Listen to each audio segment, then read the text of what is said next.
Бирок мен көп эркектерди мага жалко. Чын жүрөгүмөн мен силерге мындай аябай капабын.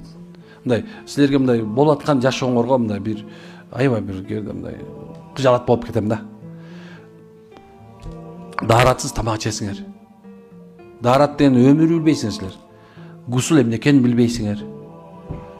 Ушул нерсе мындай аябай капа кылат да. Аялыңарга момундай колдон шлак берип койгонсуңар. Анын өмүрү азал өтпөйт, субханалла. Daarат жок.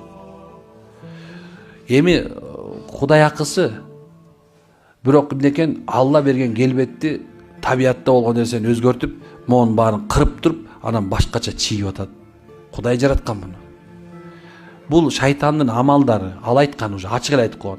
Сенин пенделериңдин, Алла, көпчүлүгүн сага нааразы акыбалда көрөсүң деген. Сен мени эмне үчүн мындай жаратып койдуң деген нерседе эмнекен ушунтип жана келбеттерин өзгөртөт деген. Келбет өзгөртүү бул өзү жакшы нерсе эмес. Мен азыркы эркектерди түшүнүп атам да. Натуральный кыз керек дегендерчи. Мага көп айтат, үйлөнбөсүң, натуральный кыз жок дейт да. Ооздорду ичтим, ондан жанагындай бир жидкость кылып салат экен, онда жанагындай. Башка жактарга да куюп салат экен муну. Эми айланайындар ай. Кудай жараткан. Кудай жаратып туруп, сенин параметриңе жараша ошондой эркекти жараткан. Эч качан алыс кетпейсиң, субхана. Өзүң тим эле канча эме болсоң деле, укмуш жасап алган болсоң, бала төрөлгөндө сен деле төрөлөт да кайрачы.